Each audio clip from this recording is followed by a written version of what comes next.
가수 김광석 씨와 그 딸의 죽음을 둘러싼 의혹이 커지고 있습니다. 자신으로 향하는 의혹에 대해 부인 서혜순 씨는 입을 열었습니다. 곽대경 동국대 경찰사법대학 교수 손수호 변호사와 분석해 보겠습니다. 두 분 안녕하십니까? 네, 안녕하십니까? 네, 저희가 앞서서 서혜순 씨에게 제기되는 의혹을 좀 정리를 해봤는데요. 교수님, 일단 네. 첫 번째로 지금 당장 꼽아볼 수 있는 건 왜 딸의 죽음을 알리지 않았을까? 이거 아닐까 싶은데요. 예, 당시 새벽 5시 정도에 상당히 이제 상태가 심각해져 가지고 대학교 병원으로 옮겼다고 합니다. 그리고 이제 결국 뭐 오전 6시에 이제 사망을 했다고 하는데요. 그런 급작스럽게 급성 폐렴이 와 가지고 아이가 이제 사망을 하는 뭐 이런 굉장히 아프고 이제 슬픈 일이 있었으면 일반적으로 본다면 네. 상당히 경황도 없고 정신없겠지만 그러더라도 적어도 이제 주변에 있는 친척들에게 알려서 도움을 갖다 요청하고 그리고 이제 장례에 관한 그런 절차들을 묻고 거기에 대한 여러 가지 이제 자문들을 구하고 하는 게 일반적입니다.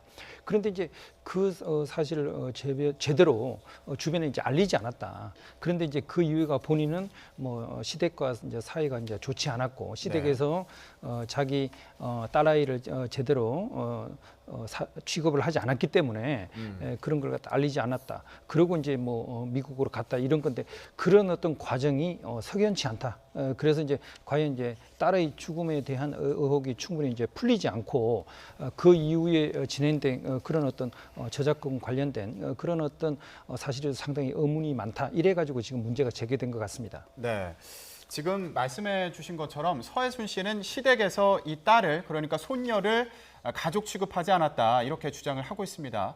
지금 김광석 씨 가족 측에서 이에 대한 입장이 나온 게 있습니까? 네, 그렇습니다. 예상하는 바와 같이 말이 안 된다라는 입장을 밝혔는데요. 네. 특히나 이제 김광석 씨의 형 김광복 씨가 있습니다. 네. 이 형이 예전부터 굉장히 적극적으로 대응을 해왔는데요. 이번에도 다시 한번 사건이 불거진 후에 역시나 이제 그 가족들을 대변해서 이야기를 하고 있습니다. 네. 어릴 때부터 이제 세상을 떠난 그 서연이가 발달장애라는 사실을 친가 쪽도 다 알고 있었다. 그런데 뭐 가족 취급을 안 했다는 것은 말이 안 되는 것이다라고 말을 했는데요. 양쪽의 입장이 너무나 상반되기 때문에 누구 말이 사실인지는 좀 신중하게 지켜봐야 될 것 같습니다. 그런데 지금 또 의혹을 더해주는 뭐 그런 정황들이 또 드러났던 부분이 서혜순 씨의 어머니도 나중에서야 이 외손녀의 죽음을 알았다 이렇게 전해지고 있지 않습니까?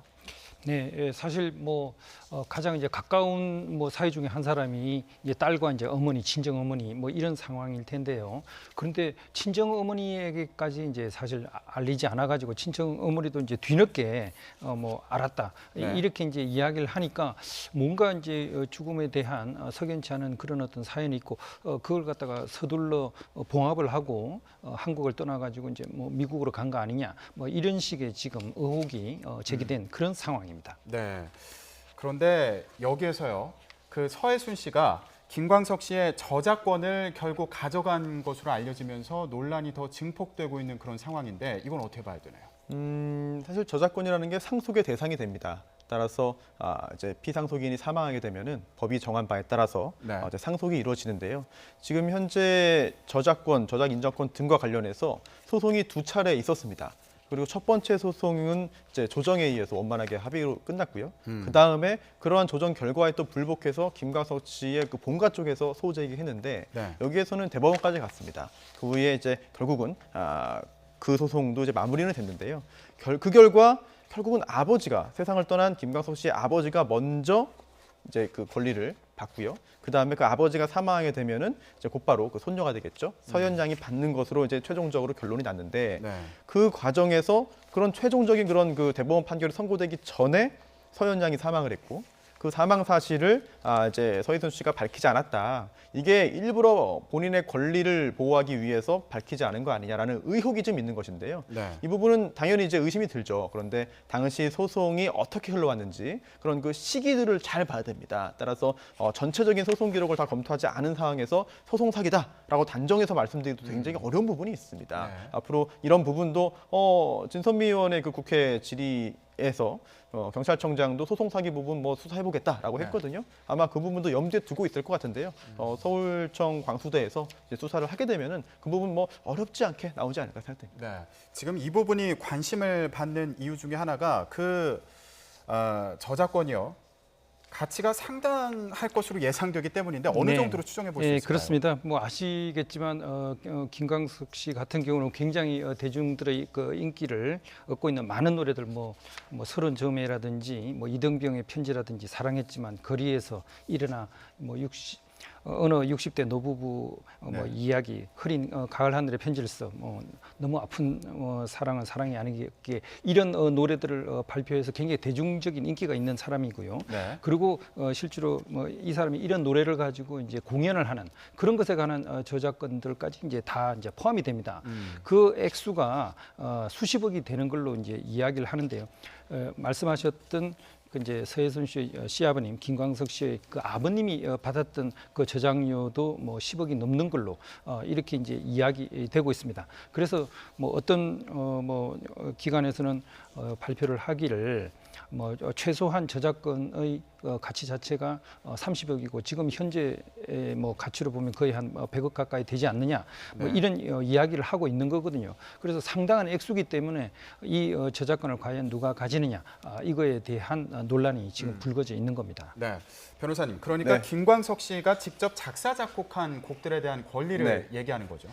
저작권은 이제 작곡을 의미하는 건데요. 하지만 김광석 씨가 모든 본인의 그 히트곡을 다 작사 작곡한 건 아닙니다.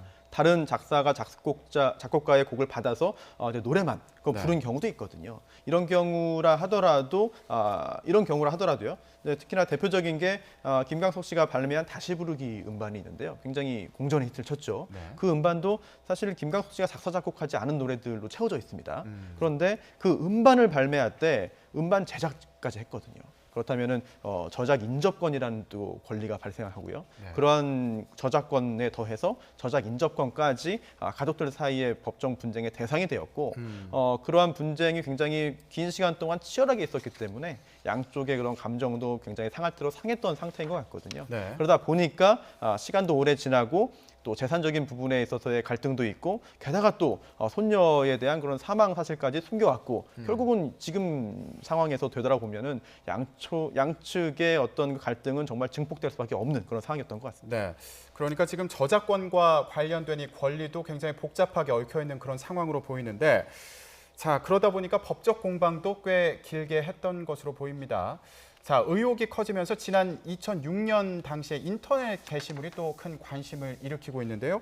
이 질문 내용과 댓글 내용이 좀 논쟁이 될 만한 내용들을 담고 있습니다. 어떤 내용이 있는지 정리 좀 해볼까요? 예, 2003년 11월 18일에 작성된 질문은 김광석 씨의 추모 앨범을 팔아서 번 돈은 누가 챙기는지에 대한 질문을 한 겁니다. 이것에 네. 대해서 2016년 11월 13일에 답변이 하나 떴는데요.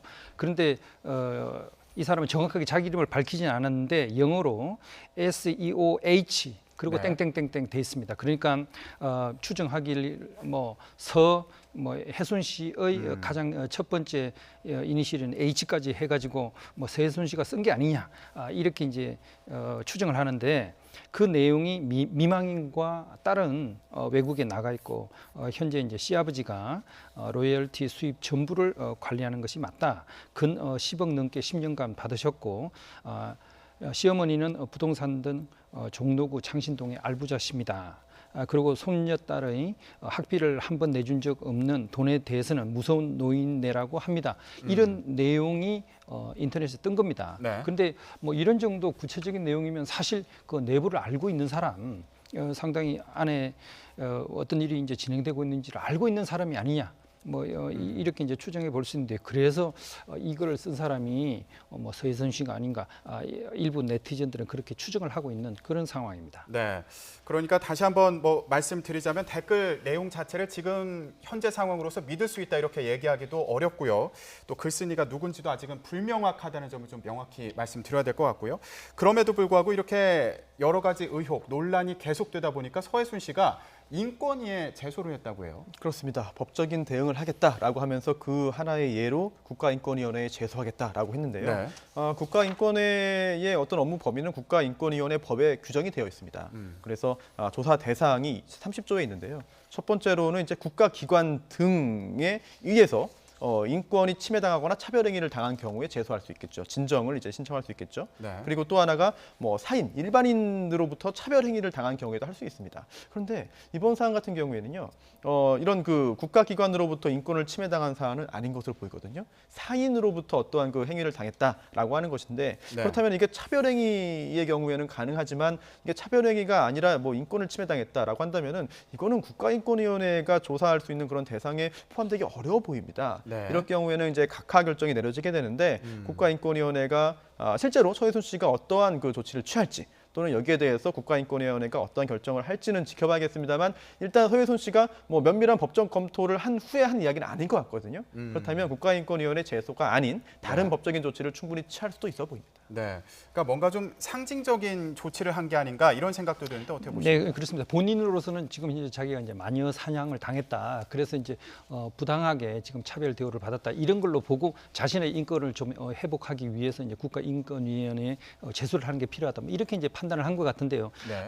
말씀하신 대로 이제 그 엄밀하게 여러 가지 이제 법적 장치들, 여러 가지 어떤 법적 조건들 이런 걸 충분히 따져보고 이런 말을 한 건 아니고 네. 단지 자신으로서는 이제 좀 억울하다 이런 걸 표현하기 위해서 국가기관에 뭔가 이제 억울함을 호소하겠다 이런 취지에서 한 말이 아닌가 생각합니다. 네, 그러니까 서해순 씨가 지금 뭔가 법적 조치를 직접 취한 상황은 아니고 본인이 경찰 조사를 받아야 되는 상황 아닌가요? 그렇습니다. 현재로서는 경찰에서 네, 지금 김광석 씨 관련 얘기를 해보고 있었는데 네. 부인인 서해순 씨 이제 경찰 조사를 받아야 되는 상황인데요. 어떤 혐의에 대해서 조사를 받아야 되는 거죠? 일단 나눠서 봐야 될 것 같은데요. 첫 번째로는 김광석 씨의 사망과 관련된 부분입니다. 그런데 이 부분은요, 이미 시간이 오래 지났기 때문에 공소시효가 설령 살인죄라고 가정하더라도 완성됐습니다. 그렇기 때문에 누구든지 간에 처벌할 수 없는 상황이 되었고요. 네. 그렇게 이처럼 처벌도 못하는 상황에서 수사를 한다 하더라도 이게 수사권 오히려 남용이 될 수 있거든요. 네. 그래서 경찰도 손을 긋고 있습니다. 이미 공소시효 완성됐기 때문에 재수사 가능성 없다. 라고 하고 있고요. 하지만 딸 관련해서는 시효가 아직까지 살아 있습니다. 네. 그렇기 때문에 충분히 수사를 할 수 있는 상황으로 보이고요. 특히나 경찰도 살인이라는 언급을 하지 않았습니다만 유기치사 가능성은 충분히 있다. 왜냐하면 네. 법적으로 돌봐야 되는 그런 그 자녀를 제대로 돌보지 않고 방치하고 유기해서 사망했다라고 한다면은 이거는 범죄가 될 수 있거든요. 충분히. 따라서 이 부분에 수사를 집중할 것으로 보이는데 하지만 단순한 피고소인 피고발인이라고 한다면 이제 경찰 또는 검찰에서 나와서 조사받아라라고 해도 응하지 않을 수가 있습니다. 네. 그렇다면 이제 수사기관에서 피의자로 판단을 하고 출석하지 않을 경우에 나오지 않을 경우에는 강제적으로 신병을 확보해야 되는데 과연 거기까지 진행될 수 있을 만한 근거가 있고 증거가 있느냐 이 부분은 사실 아직까지는 단정할 수 없거든요. 네. 수사가 얼마나 속도감 있게 진행될 수 있을지 약간 좀 의구심이 듭니다. 네, 지금 말씀해 주신 것처럼 애초에 의혹의 초점은 김광석 씨의 죽음에서 시작이 됐습니다. 과연 김광석 씨 본인도 예상치 못한 억울한 죽음이었을까요? 김광석 씨를 잠시 만나보시죠. 안녕하실 테죠? 네. 제가 김광석입니다. 난 아직 그대를 이해하지 못하기에 저는 뭐 제 직업에 그냥 충실하게 지내고 싶어서 공연을 열심히 했던 것이고요. 그러다 보니까 천혜가 채워졌는데 슬픈 마음을 환히 비춰줄 수 있는 변하지 않을 사랑이 되는 길을 찾고 있어. 네, 김광석 씨의 예전 인터뷰도 함께 들어보셨는데 사실 주변의 증언을 보더라도요. 죽기 얼마 전까지도 활동에 대한 의지를 보였다 이런 얘기도 있습니다. 그러면서 의혹이 더 증폭되고 있는 것으로 보이는데 김광석 씨가 당시에 우울증을 앓았다, 뭐 그렇지 않았다 이런 주장이 서로 엇갈리고 있는 상황 아닙니까? 네, 그렇습니다. 사실 직전까지만 하더라도 자신이 하고 있는 공연에서 상당히 뭐 열심히 이제 하겠다 네. 그런 어떤 의지들을 갖다가 밝혔고요. 그래서 이제 많은 활동을 할 걸로 이제 생각을 했었습니다. 근데 이제 우울증이라고 하는 게 이제 갑자기 하루 이틀에 뭐 생기는 그런 병은 아니고 상당히 이제 오랫동안 그 뭐 우울증을 앓으면 여러 가지 이제 고통이 있고 그런 것을 치료하기 위해서 뭐 전문의 진단을 받는다든지 아니면 뭐 약을 복용하든지 하는 그런 여러 가지 이제 좀 정황들이 이제 있어야 되거든요. 네. 그런데 이제 그런 것들이 이제 부족한 상황에서 우울증으로 인해 가지고 자살을 했다. 뭐 이런 식으로 이야기를 하니까 그 형 같은 경우는 아니다. 우울증을 앓은 적이 없다. 이렇게 반박을 하고 있는 상황입니다. 네. 그러면 이쯤에서 좀 궁금한 게 김광석 씨의 가족들은요. 그동안 계속해서 의혹을 제기해 왔던 상황인가요? 네, 그렇습니다. 특히나 이제 가족들 중에서도요, 김광석 씨의 형이 구체적인 이야기들을 많이 했습니다. 그리고 또 이번에 영화도 만들어져서 이제 개봉됐지 않습니까? 그 영화 제작에도 적극적으로 협조를 하고요. 네. 여러 가지 진술들을 하면서 이제 협조를 했는데요. 특히나 이제 유서가 없었던 점. 왜냐하면 김광석 씨가 굉장히 유명한 메모광이었다고 합니다. 그런데도 유서조차 없다는 것은 말이 안 된다. 그리고 또 이제 그 해당 영화 김광석이죠. 그 영화를 연출한 그 이상호 기자 같은 경우에도 이제 서희순 씨의 이야기에 따르면 목에 줄이 3바퀴 감겨 있었다라고 했는데 자국은 한 줄밖에 없다라는 이야기를 하고 있거든요. 이런 것들도 이상호 기자가 직접 본 건 아니고 가족들로부터 전해 들은 이야기들을 가지고 이제 영화의 상당 부분을 채웠습니다. 네. 이런 걸 볼 때 김광석 씨의 유족들은 이제 그 본가의 그 유족들은 자살이라는 점에 대해서 아직까지 인정을 하지 않고 있고 누군가 타살했을 것이다, 누군가 살해했을 것이다라고 하는 그 이야기를 하고 있는데요. 하지만 또 그럴 가능성이 많지만 또 단정적으로 이야기를 하지는 않고 있습니다. 타살의 가능성을 배제할 수 없다. 충분히 가능성이 있으니 진실을 밝혀달라라고 네. 호소하고 있습니다. 네. 그러면 변호사님 보실 때 아까 뭐 경찰 수사 과정에서도 앞으로 좀 더 증거가 더 필요한 거 아니냐 이런 말씀 해주셨는데요. 진실을 밝히기 위해서 양측에서 어떤 걸 더 보여줘야 될까요, 서로? 사실 지금 상황에서는요. 이게 여론에는 약간 반할지 모르겠습니다만 서예순 씨가 무언가를 보여줘야 할 의무는 없습니다. 공식적으로 김광석 씨의 사망도 우울증에 의한 자살로 수사위원회에서 발표를 했거든요. 네. 그리고 또 딸의 사망도 역시 그 급성 폐렴으로 인한 그런 병사였고 타살 의혹이 없는 걸로 마무리가 된 바 있습니다. 또 부검도 했거든요. 네. 그렇기 때문에 서예순 씨에 대한 여러 가지 의혹이 있지만 서예순 씨가 구체적으로 나는 잘못 없습니다라고 뭔가 증거를 제출할 수도 없고 그리고 또 그렇게 증거를 제출해야 될 의무도 없습니다. 네. 그렇다면은 굉장히 좀 안타깝고 억울한 상황이라 하더라도 김광석 씨의 본가 쪽의 유족들이 또는 김광석 씨의 타살 가능성을 제기하는 측에서 경찰이 움직일 수 있도록 수사기관이 움직일 수 있도록 구체적인 증거를 제출하는 게 그 현실적인 상황이 될 것 같은데 네. 그게 쉽지 않을 것 같아서 의혹이 있습니다. 이해가 안 됩니다. 앞뒤가 안 맞습니다. 라고 네. 하는 그런 문제 제기만으로 과연 이게 진실이 밝혀지겠느냐 하는 점에서는 약간 의심이 듭니다. 네. 아무래도 많은 분들이 관심 갖고 지켜보실 텐데요. 김광석 씨 죽음 그리고 딸의 죽음과 관련된 의혹이 풀릴 수 있을지 지켜보도록 하겠습니다.